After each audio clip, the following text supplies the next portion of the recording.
सभी को नमस्कार। उम्मीद है आप अच्छे होंगे, बहुत बेहतरीन तरीके से अपनी पढ़ाई कर रहे होंगे।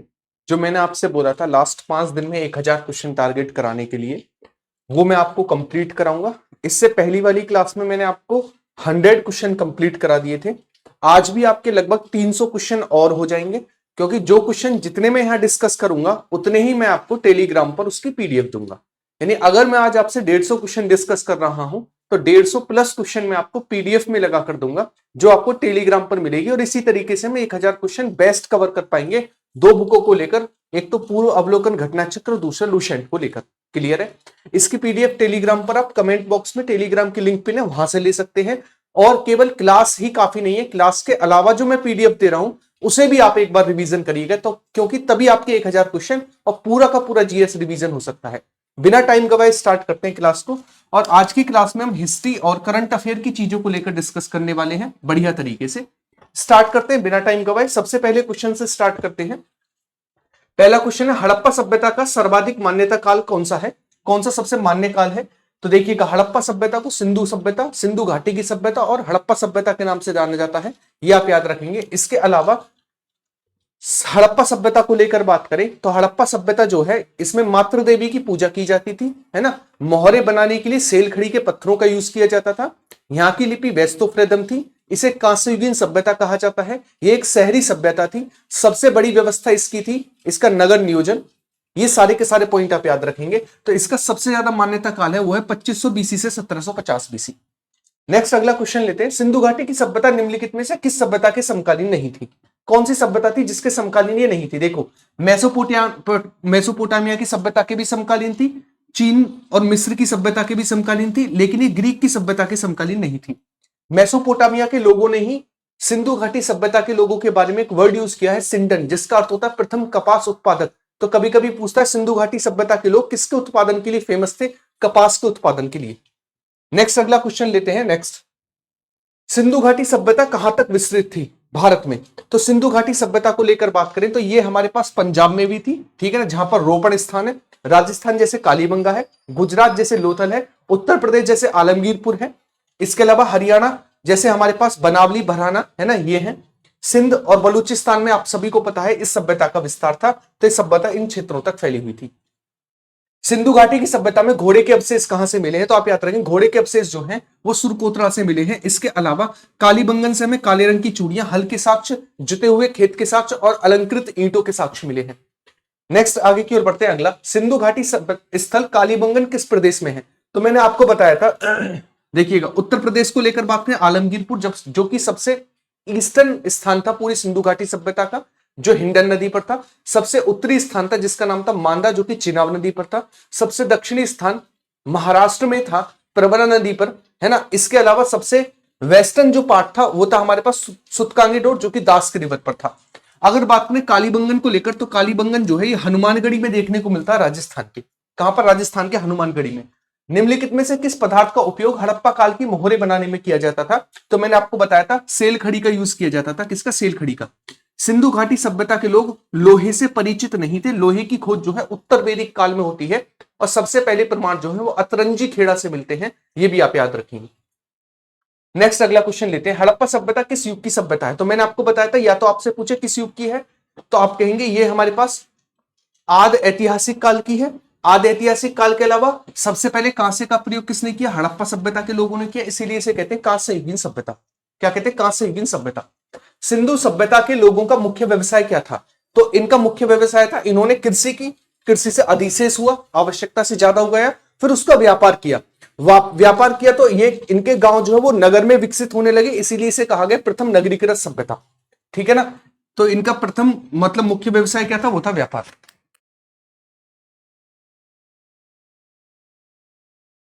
नेक्स्ट अगला क्वेश्चन लेते हैं। अगला, हड़प्पा सभ्यता के निवासी थे। मैंने आपको बताया हड़प्पा सभ्यता के निवासी जो थे वो शहरी थे। प्रथम शहरी सभ्यता, फिर प्रथम नगरीकृत सभ्यता कहा जाता है। सिंधु सभ्यता के घर किसके बने हुए होते थे? सिंधु सभ्यता के घर ईंटों के बने हुए होते थे, ये भी आप याद रखेंगे। किसके? ईंटों के बने हुए होते थे, याद रखेंगे। हड़प्पा वासी किस वस्तु के उत्पादन में सर्वप्रथम थे? मैंने कहा था मेसोपोटामिया के लोगों ने कहा था सिंडन, और सिंडन का अर्थ था प्रथम कपास उत्पादक। एक वर्ड आता मोहनजोदड़ो। मोहनजोदड़ो को कहा जाता मृतकों का टीला, ठीक है ना। सिंधु घाटी सभ्यता का सबसे बड़ा स्थान बताया गया है वो है हमारे पास महास्नानागार, है ना, महास्नानागार को बताया गया है। नेक्स्ट आगे की ओर बढ़े तो किसके उत्पादन में फर्स्ट पोजीशन पर थे, वो था कपास। अगला क्वेश्चन लेते हैं, सिंधु सभ्यता का पत्तन नगर कौन सा था, यानी पोर्ट कौन सा था, पोर्ट था लोथल जो कि गुजरात में था। कौन सा था, लोथल जो कि गुजरात में था। रोपड़ जो है वो किस नदी पर था, सतलज नदी पर रोपड़ था। मोहनजोदड़ो सिंध वाले क्षेत्र में देखने को मिलता है जिसे मृतकों का टीला कहा गया है। कालीबंगन जो है ये हमें देखने को मिलता है राजस्थान के हनुमानगढ़ी में। नेक्स्ट, हड़प्पाकालीन समाज किस वर्गों में विभाजित था, तो हड़प्पाकालीन जो समाज था वो विद्वान, योद्धा, व्यापारी और श्रमिक इस वर्ग में विभाजित था, याद रखेंगे, ठीक है ना। चलिए नेक्स्ट, सिंधु सभ्यता का सर्वाधिक उपयुक्त नाम क्या है, तो इसके 3 नाम है। सिंधु सभ्यता क्योंकि सिंधु नदी के आसपास आकर बसे, सिंधु घाटी की सभ्यता क्योंकि सिंधु और उसकी सहायक नदियों के आसपास आकर बसे, और हड़प्पा सभ्यता क्योंकि सबसे पहले खोदा गया स्थल हड़प्पा था, ठीक है। तो इसका सर्वाधिक उपयुक्त जो नाम है वो है सिंधु घाटी की सभ्यता, सॉरी सबसे उपयुक्त नाम जो है वो है हड़प्पा सभ्यता। क्यों है हड़प्पा सभ्यता, क्योंकि सबसे अगर बेस्ट नाम पूछे किसी भी सभ्यता का, वो पहले खोदा गया स्थल जो होगा उसके नाम पर होगा पहला, क्योंकि नदियां बहना बंद कर देती, नदियां विलुप्त हो जाती, जैसे सरस्वती सभ्यता थी, आज सरस्वती नदी नहीं है, कोई विश्वास नहीं करेगा, लेकिन स्थान के नाम के आधार पर आप याद रख सकते हैं। सबसे उपयुक्त नाम है हड़प्पा सभ्यता। नेक्स्ट, अगर हड़प्पा सभ्यता नहीं होता सिंधु घाटी की सभ्यता, ठीक है। अगला, निम्नलिखित में से कौन सा लक्षण सिंधु घाटी सभ्यता के लोगों का सही चित्रण करता है, उनके विशाल महल और मंदिर थे, जी नहीं, मंदिर तो थे ही नहीं सिंधु घाटी सभ्यता में। वे देवी और देवताओं के दोनों की पूजा करते थे, बिल्कुल सही बात है, देवी और देवता, जैसे देवताओं को लेकर बात करें तो पशुपति की, और देवियों में मातृ देवी की पूजा किया करते थे।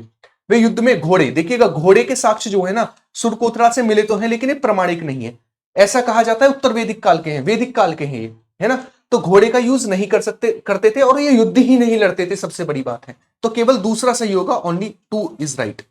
नेक्स्ट, हड़प्पा सभ्यता की खोज किस वर्ष की गई, तो हड़प्पा सभ्यता की खोज जो है 1921 में की गई राखलदास बनर्जी के द्वारा, किसके द्वारा, राखलदास बनर्जी। नेक्स्ट, हड़प्पा सभ्यता के बारे में कौन सी उक्ति सही है, हड़प्पा सभ्यता के बारे में, वो अश्वमेध यज्ञ की जानकारी थी, गाय उनके लिए पवित्र थी, ठीक है ना, उन्होंने पशुपति का सम्मान करना आरंभ किया, उनकी संस्कृति सामान्यतः स्थिर नहीं थी। हड़प्पा सभ्यता के बारे में कौन सा उक्ति सही है ना, अश्वमेध यज्ञ करना जानते थे, गाय उनके लिए पवित्र थी, देखिए गाय जो है ना वैदिक काल में पवित्र थी, अश्वमेध यज्ञ वैदिक काल में आते हैं, ठीक है। इसके अलावा उनकी संस्कृति स्थायी थी, तभी तो उन्हें हड़प्पा सभ्यता बोला गया, सभ्यता संस्कृति, ठीक है, स्थिर थी। वो पशुपति का सम्मान करते थे, बिल्कुल सही बात है, पशुपति की मोहर भी मिली है। हड़प्पा सभ्यता के संपूर्ण क्षेत्र का आकार कैसा था, हड़प्पा सभ्यता का जो एनसीईआरटी में एरिया बताया गया वो है 1299 किलोमीटर स्क्वायर, और इसकी जो आकृति थी वो थी त्रिभुजाकार, ट्राइंगल शेप में इसकी आकृति थी, ठीक है ना, तो कैसी थी, त्रिभुजाकार इसकी आकृति थी। 1299 जो है वो इसका अभी एनसीईआरटी में इसका एरिया है, वैसे एरिया इसका 20 लाख किलोमीटर स्क्वायर से ज्यादा हो गया, क्योंकि नए स्थल खोजे गए हैं अभी। नेक्स्ट, अब आपको मिलाना है, देखो कालीबंगन जो है वो घग्गर नदी के तट पर था, बिल्कुल करेक्ट है। लोथल जो है वो भोगवा नदी के तट पर था, बिल्कुल ठीक है। मोहनजोदड़ो सिंधु और हड़प्पा जो है रावी नदी के तट पर था, बिल्कुल चारों के चारों सही है, यानी 4 क्वेश्चन आपके तैयार हुए नदियों को लेकर, तो आंसर होगा 1 2 3 4। नेक्स्ट आगे की ओर बढ़ते हैं, हड़प्पा सभ्यता के अंतर्गत हल्के से जोते हुए खेत के साक्ष्य कहां से मिले हैं, तो मैंने आपको बताया था काले रंग की चूड़ियां कालीबंगन से मिले हैं, याद रखेंगे, है ना, कालीबंगन से मिले हैं। नेक्स्ट, मोहनजोदड़ो कहां पर स्थित है, तो मोहनजोदड़ो सिंध में स्थित है, यहीं से हमें क्या मिले, यहीं से हमें डांसिंग गर्ल मिली है ना, जिसे कहते हैं नर्तकी। नेक्स्ट, सिंधु सभ्यता में वृहद स्नानागार कहां से मिला है, तो स्नानागार भी हमें मोहनजोदड़ो से ही मिला, स्नानागार मोहनजोदड़ो से। निम्नलिखित में से कौन सा हड़प्पाकालीन स्थल गुजरात में है, कालीबंगन राजस्थान में हो गया, रोपड़ हमारे पास कहां पर हो गया, रोपड़ हमारे पास हो गया, कहां पर पूछा, हाँ रोपड़ हो गया हमारे पास पंजाब वाले क्षेत्र में, बनावली हो गया हमारे पास हरियाणा में, और बचा लोथल जो कि एक पत्तन नगर था, ये था गुजरात में, है ना, ये कहां पर था, ये था गुजरात में। मोहनजोदड़ो का स्थायी नाम क्या है, तो मैंने आपको बताया था इसे कहा जाता है मृतकों का टीला, क्या कहा जाता है, मृतकों का टीला कहा जाता है मोहनजोदड़ो को। नेक्स्ट, हड़प्पा सभ्यता का प्रचलित नाम क्या है, हड़प्पा सभ्यता का, देखो मैंने कहा था या तो आपको पहले खोदे गए स्थल के नाम पर मिले, या फिर सिंधु सभ्यता सिंधु घाटी की सभ्यता मिले, दोनों ठीक है ना, तो यहां पर सिंधु घाटी की सभ्यता दिया गया है, अगर इसमें से हड़प्पा होता तो पहले खोदे गए स्थल के नाम पर सबसे बेस्ट नाम होता है, ठीक है। चलिएगा नेक्स्ट, सैंदव स्थलों के उत्खनन से प्राप्त मोहरों पर निम्नलिखित में से किस पशु का सर्वाधिक उत्कीर्ण देखने को मिलता है, देखो सबसे ज्यादा जो है ना हमें देवताओं में मातृ देवी की मिली देवी देवताओं में, इसीलिए कहते हैं मातृ देवी की पूजा करते थे। इंसानों में स्त्रियों की मिली, इसीलिए कहते हैं कि यहां पर मातृ सत्तात्मक की व्यवस्था। और अगर बात करें पशुओं में तो बैल की मिली है, वृषभ की मिली है, इसीलिए कहते हैं इनका पवित्र पशु जो वृषभ था। कौन था? वृषभ था। तो बैल की सर्वाधिक मोहरें मिली है। इसकी बैल की सर्वाधिक मोहरें मिली है। नेक्स्ट, सिंधु घाटी सभ्यता जानी जाती है किसके लिए? तो सिंधु घाटी सभ्यता अपने नगर नियोजन के लिए जानी जाती है, मैंने आपको बताया था, इसीलिए इसे कहते हैं प्रथम नगरीकृत सभ्यता। प्रथम नगरीकृत सभ्यता। सिंधु सभ्यता का कौन सा स्थान भारत में स्थित है? भारत में कौन सा? देखो, लोथल गुजरात में, बिल्कुल ठीक बात है, भारत में हो गया। बाकी ये कहां पर है? ये पाकिस्तान में। ये कहां पर है? पाकिस्तान में। ठीक है। नेक्स्ट, सिंधु सभ्यता के बारे में कौन सा कथन असत्य है, गलत कौन सा है? देखो, नगरों में नालियों की सुदृढ़ व्यवस्था थी, बिल्कुल सही बात है। व्यापार और वाणिज्य में उन्नत दशा में थे, तभी तो ये नगरीकृत हो पाए। मातृ देवी की उपासना करते थे, बिल्कुल सही बात है। लोहे से परिचित थे, लोहे की खोज उत्तर वैदिक काल में पहले प्रमाण अतरंजी खेड़ा से मिले। नेक्स्ट, अब आपको बताना है कौन सा स्थान कैसे कैसे। मैंने आपको बताया सबसे उत्तरी स्थान था कौन सा? मांदा, जो कि चिनाब नदी पर था। तो सबसे उत्तरी कौन सा हुआ? मांदा, जो कि जम्मू कश्मीर में चिनाब रिवर पर था। सबसे दक्षिणी कौन सा था? वो था हमारे पास दैमाबाद, जो कि प्रवरा नदी पर महाराष्ट्र में था। उसके बाद सिंधु सभ्यता की पूर्वी सीमा कौन सी थी? वो थी उत्तर प्रदेश का आलमगीरपुर, जो कि हिंडन नदी पर था। और सबसे पश्चिमी जो था वो था सुतकांगेड और बलूचिस्तान में, जो कि दास के रिवर पर था। कहां पर था? दास के रिवर पर था। आंसर होगा 1 2 3 4। नेक्स्ट, मांदा किस नदी पर था? अभी मैंने आपको बताया, मांदा सबसे उत्तरी स्थान चेनाब नदी पर था। किस पर था? चेनाब नदी पर था, सबसे उत्तरी स्थान था। हड़प्पा कालीन स्थल रोपड़ डैश पंजाब की किस नदी पर था? हड़प्पा कालीन स्थल रोपड़ जो है, रोपड़ था सतलज नदी पर। और हड़प्पा किस नदी पर था? रावी नदी पर। मोहनजोदड़ो सिंधु नदी पर। नेक्स्ट, हड़प्पा में एक उन्नत जल प्रबंधन प्रणाली। देखो, एकमात्र ऐसा स्थल जो 3 भागों में डिवाइडेड था, धोलावीरा। सबसे बड़े साइन बोर्ड के साक्ष्य, धोलावीरा। डैम बनाना कौन जानते थे? धोलावीरा के लोग, है ना। और कहां पर है धोलावीरा? गुजरात में। तो ये सबसे अच्छा जल प्रबंधन प्रणाली जो है वो धोलावीरा की थी, डैम बनाना जानते थे। ठीक है। हड़प्पा में मिट्टी के बर्तनों का सामान्यतः किस रंग का? देखो, अगर मिट्टी के रंग को लेकर बात करें, है पांडुरंग। पांडुरंग मतलब गेरुआ रंग, है ना, गेरुआ रंग। अगर पांडु ना मिले, है ना, तो गेरुआ की जगह लाल मिले तो लाल करेक्ट आंसर होगा, समझे। यह है गेरुआ रंग। अगर गेरुआ नहीं मिलेगा तो लाल रंग मिलेगा, या फिर इसे गुलाबी भी आप बोल सकते हैं। ठीक है, चलिएगा नेक्स्ट। सिंधु सभ्यता की खोज निकालने वाले 2 व्यक्ति कौन थे? तो 2 व्यक्ति का नाम लेकर बात करें तो इनका नाम क्या था? इनका नाम था हमारे पास दयाराम साहनी और राखलदास बनर्जी। दयाराम साहनी और राखलदास बनर्जी, 2 का नाम आता है। नेक्स्ट, रंगपुर, जहां हड़प्पा की समकालीन सभ्यता थी, रंगपुर कहां पर है? रंगपुर, रंगपुर देखने को मिलता है सौराष्ट्र में। रंगपुर कहां पर है? रंगपुर है सौराष्ट्र वाले क्षेत्र में। हड़प्पा एवं मोहनजोदड़ो की पुरातात्विक खुदाई के प्रभारी कौन थे? पुरातात्विक खुदाई के प्रभारी कौन थे? तो इनका नाम था कौन? इनका नाम था हमारे पास जॉन मार्शल। कौन थे? जॉन मार्शल थे। नेक्स्ट, निम्न में से किस पशु की आकृति जो मोहर पर मिलती है जिससे ज्ञात होता है कि सिंधु घाटी व मेसोपोटामिया की सभ्यता के मध्य व्यापारिक संबंध थे? बताएंगे। घोड़ा, गधा, बैल, हाथी। तो वो था हमारे पास बैल, है ना, बैल। बैल के प्रमाण मिलते हैं। निम्नलिखित में से कौन मोहनजोदड़ो की सबसे बड़ी इमारत मानी जाती है? ये आपको होमवर्क में आंसर देना है इस चीज का कि इसका आंसर क्या होगा। नेक्स्ट, आगे की ओर बढ़ते हैं। अगला, आर्य शब्द का शाब्दिक अर्थ क्या होता है? तो आर्य शब्द का शाब्दिक अर्थ होता है श्रेष्ठ या फिर कुलीन। और ये प्रथम ग्रामीण सभ्यता कही जाती है, आर्य सभ्यता। और आर्य सभ्यता यानी वैदिक काल इसे बोला जाता है। वैदिक काल में घोड़े के प्रमाण देखने को मिलते हैं। ये लोग युद्ध लड़ते थे गायों के लिए। इसके अलावा जो लोहा है सबसे पहले इसी में इंट्रोड्यूस होता है वैदिक काल में। कब? वैदिक काल में इंट्रोड्यूस होता है। क्लियर है। नेक्स्ट, आगे की ओर बढ़े। चलिएगा आगे की ओर बढ़ते हैं। ये हुआ हमारे पास एक चैप्टर खत्म, यानी हमने कर लिए कंप्लीट 40 क्वेश्चन। अब आगे की ओर बढ़ते हैं और आगे की चीजों को करना स्टार्ट करते हैं। नेक्स्ट है हमारे पास ये रहा। अब आंसर आप करते हुए चलेंगे। जितने क्वेश्चन मैं यहां पर प्रैक्टिस करा रहा हूं उतने ही मैं घर के लिए भी दूंगा। तो इस पीडीएफ को अच्छे से रिवीजन करके जाना, जो टेलीग्राम पर आपको मिलेगी। क्लियर है। सबसे पहले क्वेश्चन से बढ़ते हैं आगे की ओर। अब मॉडर्न हिस्ट्री का क्वेश्चन है, आधुनिक भारत में हिंदू धर्म में पहला सुधार आंदोलन क्या था? तो सबसे पहला सुधार आंदोलन था, इसका नाम था ब्रह्म समाज। कौन सा था? ब्रह्म समाज सबसे पहला सुधार आंदोलन था। ब्रह्म समाज का उद्देश्य क्या था? ब्रह्म समाज का उद्देश्य क्या था? तो आप कहेंगे हिंदू धर्म में बुराइयों पर प्रहार करना, बिल्कुल सही बात है। एकता लाने का प्रयास करना, बिल्कुल सही बात है। यानी आंसर क्या होगा? आंसर होगा उपयुक्त। दोनों ही इनके मेन उद्देश्य थे। ब्रह्म समाज का विशेष संगठन कौन था जिसका उद्देश्य सती प्रथा समेत अन्य कुरीतियों का विरोध करना था? ठीक है, कौन सा था इनमें से? धर्म सभा, तत्वबोधिनी, आर्य समाज या फिर प्रार्थना समाज? तो कौन सा था ये? तो आपके ये था धर्म सभा। कौन सा था? धर्म सभा था। ठीक है, नेक्स्ट आगे की ओर बढ़ते हैं। अगला, धर्म सभा के संस्थापक किसे कहा जाता है? तो धर्म सभा के संस्थापक कौन थे? वो थे राधाकांत देव। और कब इसकी स्थापना? 1829-30 में। और संस्थापक कौन थे? राधाकांत देव थे। कौन थे? राधाकांत देव को कहा जाता है। नेक्स्ट, 1829 में सती प्रथा को अवैध घोषित करने का श्रेय किसको जाता है? तो ये था बेंटिक। किसको जाता है? बेंटिक को जाता है सती प्रथा का अंत करने का श्रेय बेंटिक। स्वामी विवेकानंद का मूल नाम क्या था? तो स्वामी विवेकानंद का मूल नाम था नरेंद्र दत्त। क्या था? नरेंद्र दत्त इनका मूल नाम था, स्वामी विवेकानंद का। नेक्स्ट, मुख्य रूप से किसके प्रयासों से सती प्रथा का उन्मूलन हुआ?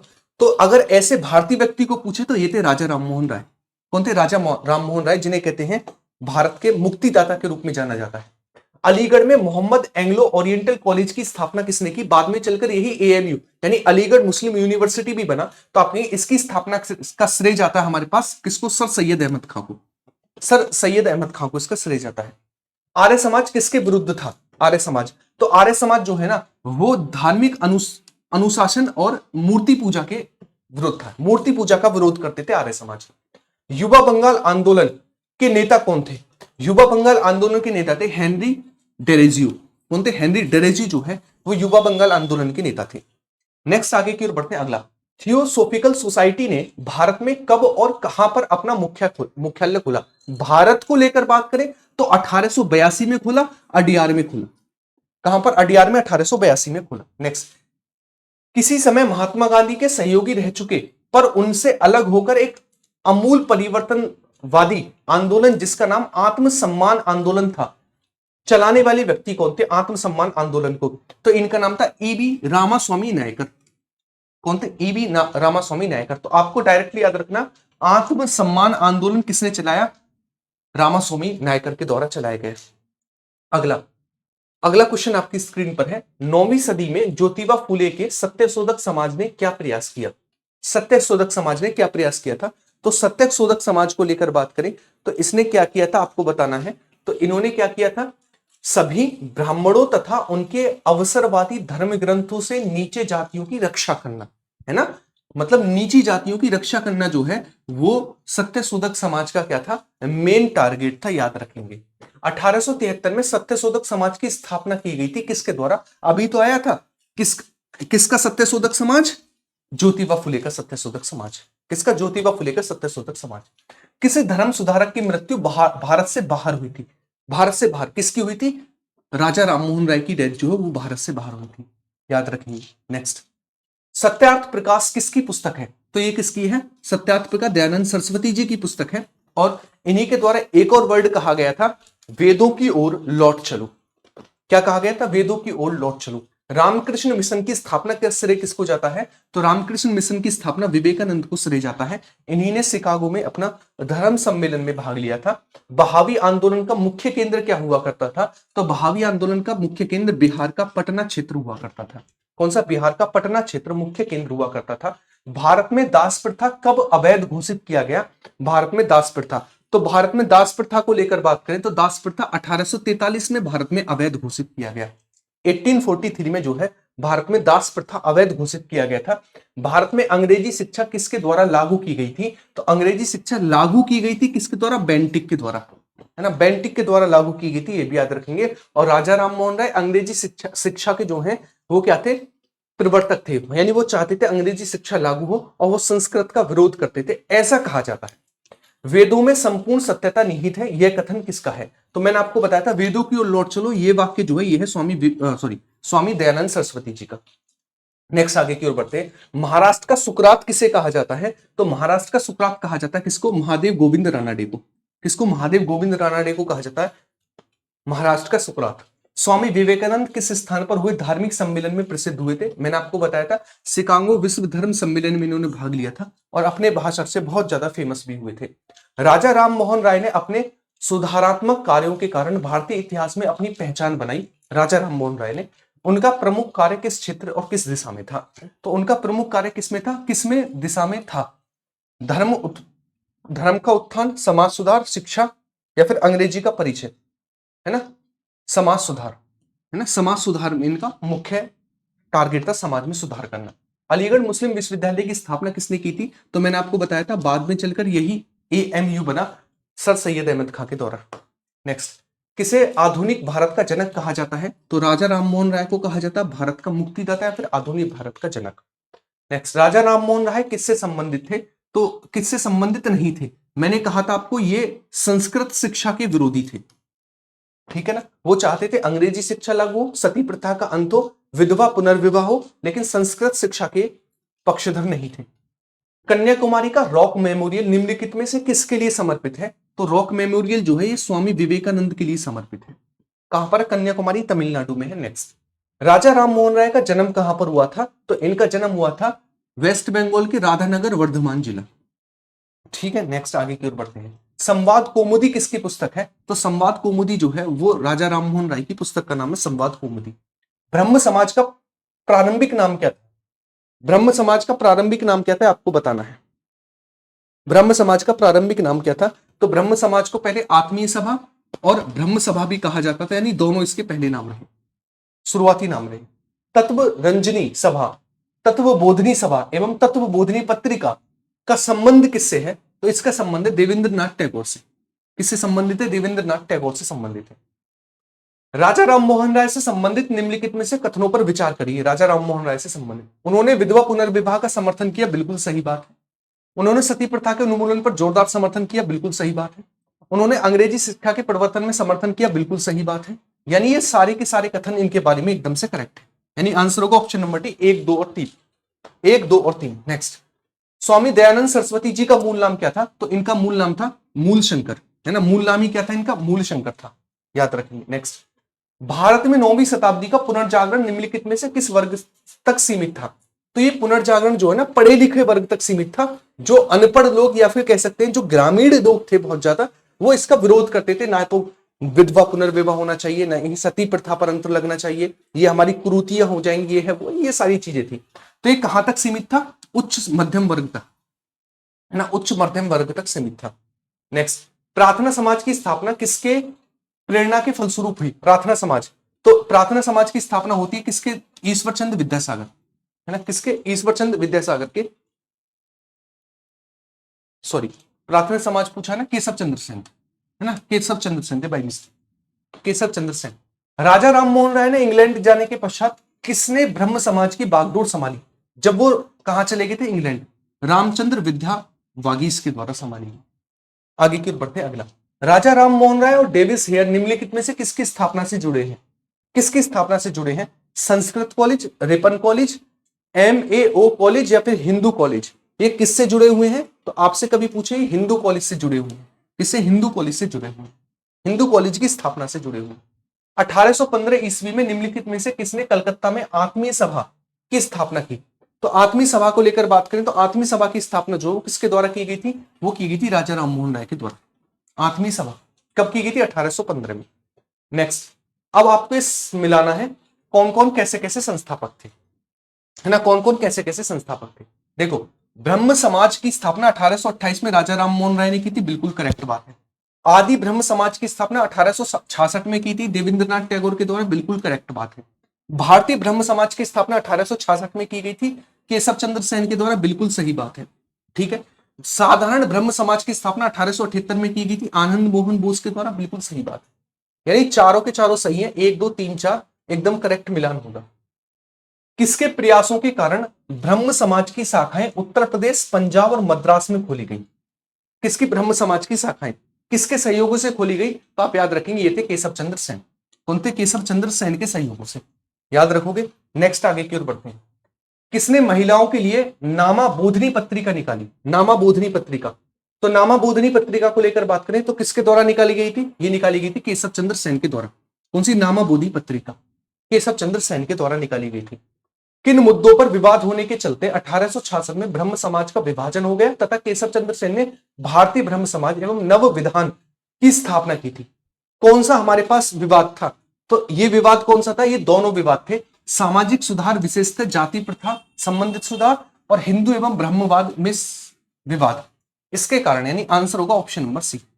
नेक्स्ट, देवबंद आंदोलन से जुड़े उस विद्वान का नाम बताइए जिन्होंने स्वतंत्रता आंदोलन की महत्वपूर्ण भूमिका निभाई। स्वतंत्रता आंदोलन में तो इनका नाम क्या था? इनका नाम था अबुल कलाम आजाद, बिल्कुल ठीक बात है, अबुल कलाम आजाद थे।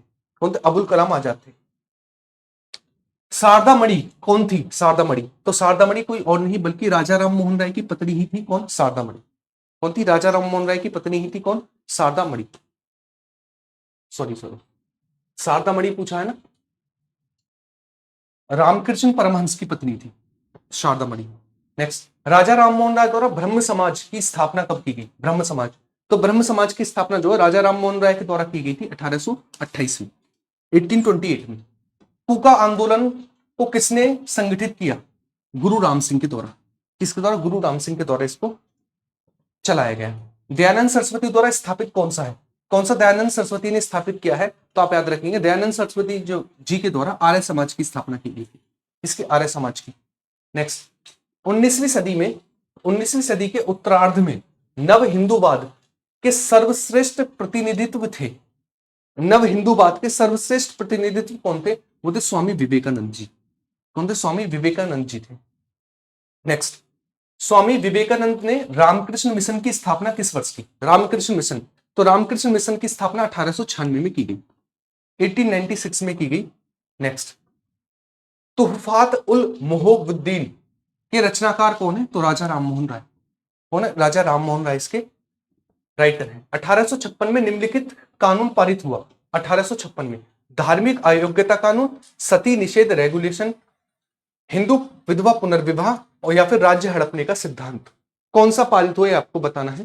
तो एक तो धार्मिक अयोग्यता कानून पारित हुआ था और हिंदू विधवा पुनर्विवाह कानून पारित हुआ था, यानी 1 और 3 पारित हुए थे, याद रखना। नेक्स्ट, महाराष्ट्र के किस सुधारक को लोक हितवादी के नाम से जाना जाता है?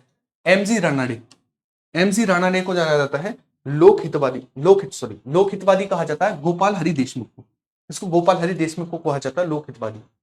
19वीं सदी के धर्म एवं समाज सुधार आंदोलनों ने जनसंख्या के किस वर्ग को मुख्यतः आकर्षित किया? कौन सा वर्ग था जिसको मुख्य रूप से आकर्षित किया था? एक तो देखिएगा ये पढ़े लिखे और उच्च वर्ग के तक सीमित था। एक तो बुद्धिजीवी लोग थे, है ना। इसके अलावा कौन थे? इसके अलावा हमारे पास नगरीय उच्च जातियां थी या फिर निर्धन थे। कौन थे जिनको शामिल किया गया था? निर्धन सर्वसाधारण वर्ग था। इसके अलावा निर्धन सर्वसाधारण वर्ग था, यानी आंसर होगा 1 और 3। 1 और 3 करेक्ट आंसर होगा। नेक्स्ट, ब्रह्म समाज किस सिद्धांत पर आधारित था? ब्रह्म समाज, तो ब्रह्म समाज को लेकर बात करें, यह आधारित था एकेश्वरवाद पर। इस पर एकेश्वरवाद पर आधारित था। देव समाज का संस्थापक किसे माना जाता है? तो देव समाज के संस्थापक कौन थे? वो थे हमारे पास शिव नारायण अग्निहोत्री। कौन थे? शिव नारायण अग्निहोत्री जो थे ये इसके संस्थापक थे, आप याद रखेंगे। ठीक है। नेक्स्ट, राधा स्वामी सत्संग की स्थापना किसके द्वारा की गई थी? ये थे शिवदयाल सहाय। किसके द्वारा? शिवदयाल सहाय के द्वारा की गई थी। फारसी साप्ताहिक मिरात उल अखबार को प्रकाशित किया था किसने? तो मिरात उल अखबार प्रकाशित किया गया था राजा राम मोहन राय जी के द्वारा। किसके द्वारा? राजा राम मोहन राय जी के द्वारा। चलिएगा, 100 क्वेश्चन कंप्लीट हो चुके हैं। नेक्स्ट आगे की ओर बढ़ते हैं। बाल विवाह प्रथा को नियंत्रित करने हेतु 1872 के सिविल मैरिज एक्ट ने लड़कियों के विवाह की न्यूनतम आयु कितनी रखी थी? ये थी 14 वर्ष। कितनी थी? 14 ईयर थी, 14 वर्ष थी। नेक्स्ट, तहजीब उल अखलात के रचनाकार कौन है? तहजीब उल अखलात, तहजीब उल अखलात जो है किसके द्वारा लिखी गई है आपको बताना है। तो ये लिखी गई है किसके द्वारा? सर सैयद अहमद खां के द्वारा। सर सैयद अहमद खां के द्वारा लिखी गई है। निम्नलिखित में से कौन फराइजी विद्रोह का नेता था? फराइजी विद्रोह के नेता कौन थे? तो ये कौन थे? हमारे पास दादू मियां। दादू मियां को कहा जाता है। निम्नलिखित में से कौन सा सुमेलित नहीं है आपको बताना है। कौन सा गलत सुमेलित है ये आपको बताना है। ठीक है, देखिएगा, आदि ब्रह्म समाज की स्थापना राजा राम मोहन राय के द्वारा नहीं की गई थी, बाकी सारे के सारे ठीक है। अगला, निम्न में से किसने कहा था अच्छा शासन स्वशासन का स्थापन नहीं है? अच्छा शासन स्वशासन का स्थापन नहीं है, ये किसके द्वारा कहा गया था? ये स्वामी दयानंद सरस्वती जी के द्वारा कहा गया था। वेदों की लौट चलो भी इन्होंने ही कहा था। वेदों की लौट चलो मैंने आपको बताया दयानंद सरस्वती जी के द्वारा वेदों की लौट चलो। नेक्स्ट, इनमें से कौन सा कथन सही नहीं है आपको बताना है। कौन सा कथन इनमें से गलत है? चलिए, राजा राम मोहन राय सती प्रथा के समर्थक थे। अरे सती प्रथा के समर्थक नहीं थे, इसको खत्म करने के लिए थे, सती प्रथा के समर्थक नहीं थे। नेक्स्ट, अब आपको ये मिलाना है कौन सा करेक्ट होगा, एकदम से आपको बताना है। चलिएगा, प्रार्थना समाज की स्थापना किसके द्वारा की गई थी? तो प्रार्थना समाज की स्थापना की गई थी आत्मानंद पांडुरंग के द्वारा। रामकृष्ण मिशन की स्थापना किसके द्वारा की गई थी? स्वामी विवेकानंद जी के द्वारा। सत्यशोधक समाज की स्थापना ज्योतिबा फुले के द्वारा। और मोहम्मद एंग्लो ओरिएंटल कॉलेज की स्थापना सर सैयद अहमद खान के द्वारा। यानी 2 1 4 3 और 2 1 4 3 जो है ऑप्शन नंबर सी में है। 2 1 4 3 चलेगा। ये हमारे पास हुआ कंप्लीट। 110 क्वेश्चन होते हैं कंप्लीट। अब मुझे बताएंगे यहां तक की क्लास आप सभी को कैसी लगी। उम्मीद है बहुत अच्छे से आपने चीजों को लेकर रिवीजन किया होगा। अब तक चीजों को लेकर बहुत अच्छे से रिवीजन किया होगा। अब मैं आपको कुछ करंट अफेयर के क्वेश्चन की प्रैक्टिस कराता हूं। अगर वीडियो को अभी भी लाइक नहीं किया तो फटाफट से लाइक मार देंगे। जितने क्वेश्चन मैं यहां पर आपको प्रैक्टिस करा रहा हूं उतने ही क्वेश्चन मैं आपको होमवर्क के लिए भी दूंगा। यानी आज आप कम से कम होमवर्क में 300 क्वेश्चन मिलेंगे आज आपको। यानी क्लास के और एक्स्ट्रा मिलाकर 300 प्लस क्वेश्चन मैं आपको दूंगा और 100 मैंने पहले दिए थे। यानी आज आपका आधा टारगेट जो है वो लगभग कंप्लीट हो जाएगा, क्योंकि जो प्रॉमिस किया है वो तो करना पड़ेगा। स्टार्ट करें, चलिएगा स्टार्ट करते हैं। किसको लेकर? करंट अफेयर को लेकर। और करंट अफेयर का सबसे पहला क्वेश्चन आपकी स्क्रीन पर ये रहा। सबसे पहला क्वेश्चन, किस संगठन ने शिक्षा और पोषण अच्छी तरह से खाना सीखें रिपोर्ट जारी की है जिसमें स्कूली भोजन में बेहतर पोषण दिया जा सके? तो ये स्टार्ट किया गया है यूनेस्को के द्वारा। किसके द्वारा? यूनेस्को के द्वारा इसकी स्टार्टिंग की गई है। नेक्स्ट, डैश सरकार ने राशन की दुकानों के माध्यम से पहली निशुल्क बढ़िया चावल योजना की शुरुआत की है। तो पहली बढ़िया चावल योजना की शुरुआत जो है तेलंगाना स्टेट के द्वारा की गई। किसके द्वारा? तेलंगाना स्टेट के द्वारा। भागीरथ मोबाइल ऐप का शुभारंभ किसके द्वारा किया गया? शुभारंभ, अगर मैं इसको लेकर बात करूं, आपको पता भागीरथी नदी कहां पर है? यह है उत्तराखंड में। तो पुष्कर सिंह धामी ने जल प्रबंधन प्रणाली के लिए इसका इनॉग्रेशन किया। नेक्स्ट है, मार्च 2025 में नरेंद्र मोदी जी की निजी सचिव के रूप में कौन नियुक्त हुई है? इनका नाम है निधि तिवारी। क्या नाम है? निधि तिवारी इनका नाम है। नेक्स्ट, भारतीय वायुसेना किस देश में आयोजित बहुराष्ट्रीय वायु अभ्यास इनियोकोस 25 में भाग लेगी? तो ये आयोजित होने वाला है ग्रीस में। कहां पर आयोजित होने वाला है? ग्रीस में आयोजित होने वाला है। ब्राजील के फोज डू इडुकाउ में होने वाले पहले विश्व मुक्केबाजी में भारतीय पुरुष की टीम का नेतृत्व कौन करेंगे? इनका नाम है नरेंद्र बेरवाल। क्या नाम है? नरेंद्र बेरवाल इनका नाम है। अगला, दीपक पूनिया ने एशियाई कुश्ती चैंपियनशिप 2025 में किस वर्ग में भाग लिया? तो इन्होंने 92 केजी में भाग लिया। इसमें 92 केजी में इन्होंने भाग लिया। नेक्स्ट, अगला, 2025 कुश्ती चैंपियनशिप में भारत ने कुल कितने पदक जीते? तो भारत के द्वारा इसमें 10 पदक जीते गए। नेक्स्ट, अंतरराष्ट्रीय योग दिवस 2025 की थीम क्या थी? Yoga for one earth one health. Yoga for one earth one health. Next, Miami open 2025 पुरुष एकल के फाइनल में नोवाक जोकोविच को किसने हराया? ये थे जैकब मेंसिप के द्वारा इन्हें हराया गया। हेक्स 20 का नीला उपग्रह किस स्पेस एजेंसी के माध्यम से छोड़ा गया है? ये आपको बताना है किस स्पेस एजेंसी ने इसे छोड़ा है। तो इसका नाम है हमारे पास क्या? इसका नाम है स्पेस एक्स। क्या नाम है? स्पेस एक्स के द्वारा छोड़ा गया है। नेक्स्ट, हाल ही में निहाल सरीन ने किस खेल में ताशकंद ओपन अगजामोव स्मारक टूर्नामेंट जीता? तो ये किसमें जीता? चेस। आपको फोटो में भी दिख रहा होगा, चेस में जीता। हाल ही में भारतीय बैंक संघ के नए अध्यक्ष के रूप में किसे नियुक्त किया गया? इनका नाम है चल्ला श्रीनिवासुलु शेट्टी को। नेक्स्ट, अगला क्वेश्चन लेते हैं। राणा दासगुप्ता 2025 विंडहेम कैंपबेल पुरस्कार किस श्रेणी में जीता? उपन्यास नॉन फिक्शन, है ना? किसमें जीता? नॉन फिक्शन में इसने जीता। नेक्स्ट, हाल ही में हिंदुस्तान यूनिलीवर HUL के फूड्स और रिफ्रेशमेंट डिवीजन के कार्यकारी निदेशक के रूप में किसे नियुक्त किया गया है? तो इनका नाम क्या है? इनका नाम हमें देखने को मिलता है क्या? इनका नाम है रंजीत कोहली। क्या नाम है? रंजीत कोहली इनका नाम है। नेक्स्ट, हाल ही में रिपल्स ऑफ चेंज पुस्तक का विमोचन किस केंद्रीय मंत्री ने किया? तो इसका विमोचन जो है किसके द्वारा किया गया हाल ही में? तो इसका विमोचन हाल ही में किया गया किसके द्वारा? यह है चंद्रकांत रघुनाथ पाटिल के द्वारा इसका विमोचन किया गया। भारतीय डैश आइकन वंदना कटारिया ने 15 साल के कैरियर के बाद संन्यास ले लिया। इनका संबंध था हॉकी से। किससे संबंधित थी? हॉकी से। भारत में अंधत्व निवारण सप्ताह कब मनाया गया? तो ये मनाया गया 1 से 7 अप्रैल। कब? 1 से 7 अप्रैल के बीच ये मनाया गया। निम्नलिखित में से किस राज्य में हनत लंगपुई स्वच्छता अभियान चलाया गया? ये मिजोरम में चलाया गया। कहां पर? मिजोरम में हाल ही में चलाया गया। राष्ट्रमंडल के 7वें महासचिव के रूप में किसने पदभार संभाला? इनका नाम है सरली बोचबे। क्या नाम है? सरली बोचबे इनका नाम है। नेक्स्ट, हाल ही में उत्तर प्रदेश सरकार ने कहां पर डॉल्फिन सफारी स्थापित किया है? तो ये वाराणसी में किया गया है। कहां पर? वाराणसी में इसकी स्थापना की गई है। नेक्स्ट अगला क्वेश्चन लेते हैं, भारत किस देश के साथ मिलकर एक्सरसाइज टाइगर ट्रम्प करेगा? टाइगर ट्रम्प भारत और यूएसए के बीच होती है। टाइगर ट्रम्प किसके बीच? भारत और यूएसए के बीच। भारत अमेरिका त्रिसेवा सैन्य अभ्यास टाइगर ट्रम्प कहां आयोजित किया गया है और इसका प्राथमिक फोकस क्या है? तो ये किया गया कहां पर? ये किया गया हमारे पास काकीनाडा नहीं, काकीनाडा नहीं, ये किया गया हमारे पास विशाखापट्टनम है कहीं? अच्छा ये रहा, विशाखापट्टनम और काकीनाडा। और इसका जो टैग था वो था मानवीय सहायता और आपदा राहत। नेक्स्ट, अभ्यास टाइगर ट्रम्प 2025 का आयोजन कब से कब तक हुआ? तो टाइगर ट्रम्प 2025 का जो आयोजन है वो 1 से लेकर 13 अप्रैल के बीच हुआ। 1 से 13 अप्रैल। हाल ही में साल 2025 एवल पुरस्कार से किस जापानी गणितज्ञ को सम्मानित किया गया? ये थे मसाकी काशिबारा। नेक्स्ट अगला क्वेश्चन, एशिया कप 2025 का आयोजन कहां पर किया गया? तो इसका आयोजन किया गया बिहार में, है ना? बिहार के राजगीर में इसका आयोजन किया गया। कहां पर? बिहार के राजगीर में इसका आयोजन किया गया। हाल ही में डीबीएस बैंक इंडिया में अंबुज चांदना को किस पद पर नियुक्त किया गया है? अंबुज चांदना को किस पद पर नियुक्त किया गया है? इनको किया गया है किसमें? Managing director and head of consumer banking group में। नेक्स्ट, एसआरएमबी स्टील ने मार्च 2025 में किस क्रिकेटर को अपना ब्रांड एम्बेसडर नियुक्त किया है? वो है रोहित शर्मा।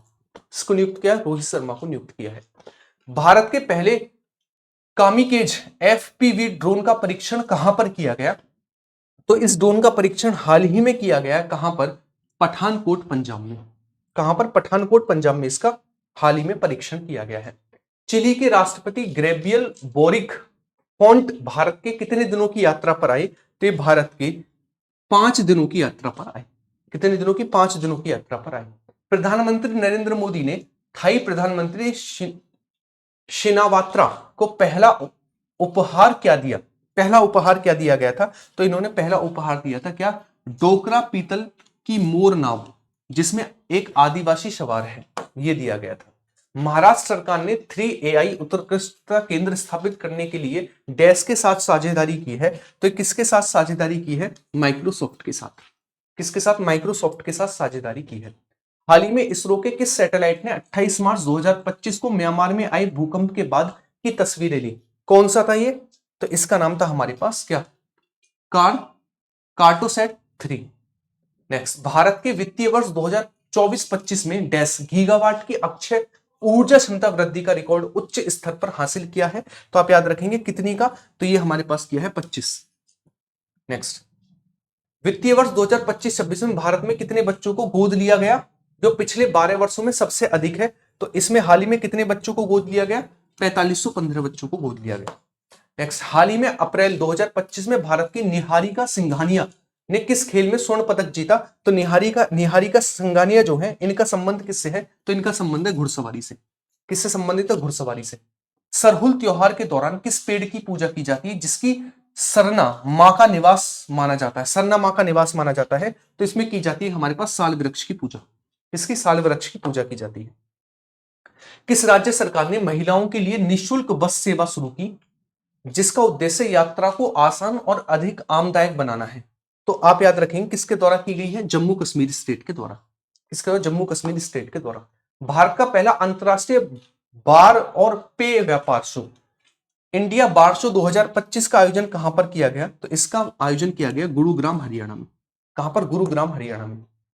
ईपीएफओ ने हाल ही में कितने नए बैंकों का प्रत्यक्ष भुगतान प्रणाली से जोड़ा है? कितने बैंकों को जोड़ा है? तो आप याद रखेंगे 15 बैंकों को जोड़ा है हाल ही में।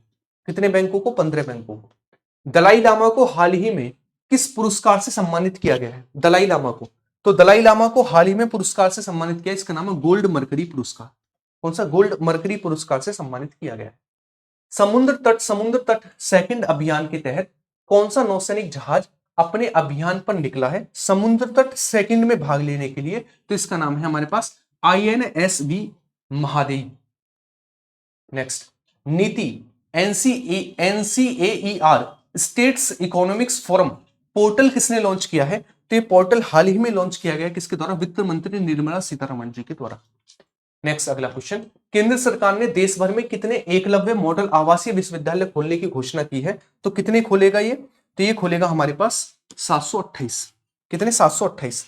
नेक्स्ट, हाल ही में स्वामीनाथन एस अय्यर को RIRDAI में किस पद पर नियुक्त किया है? तो इनको नियुक्त किया गया है हाल ही में पूर्वकालिक सदस्य।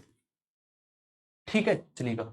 हाल ही में किस उत्पाद को भौगोलिक संकेत GI टैग प्रदान किया गया है?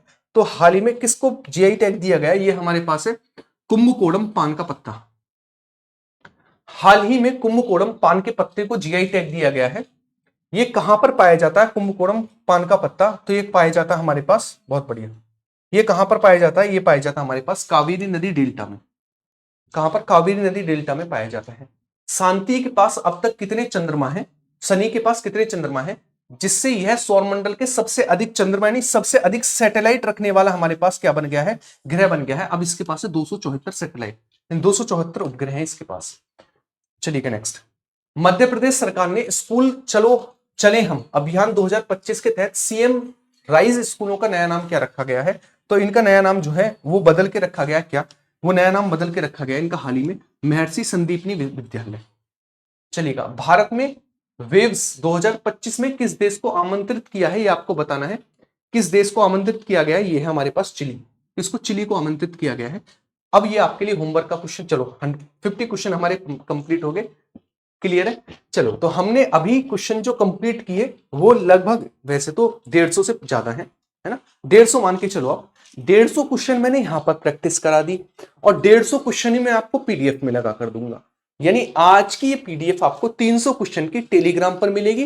टेलीग्राम से लेकर आज वाले क्वेश्चन जो मैंने प्रैक्टिस कराए, जो मैं एक्स्ट्रा एड ऑन करके दूंगा, उन सभी का कंपाइलेशन का एक बार रिवीजन कर लेना। मैं पूरी बायोलॉजी लगा के दे दूंगा, उसमें इकोनॉमिक्स लगा के दे दूंगा, ताकि आप अपना बेहतरीन तरीके से रिवीजन कर सको। जो 1000 क्वेश्चन है वो सबसे बेस्ट होंगे और एग्जाम में आपको बहुत ज्यादा हेल्प करेंगे। अगर आप 2 क्वेश्चन भी सही करके आ गए ना, 3 क्वेश्चन भी, हो सकता है आपको गवर्नमेंट जॉब तक दिला दे।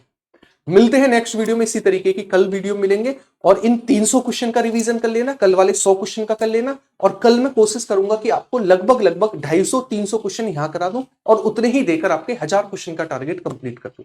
ख्याल रखिएगा। बाय बाय, टेक केयर, जय हिंद। और वीडियो को लाइक और शेयर करना बिल्कुल भी नहीं भूलेंगे। मिलते हैं नेक्स्ट क्लास में। Bye bye, take care.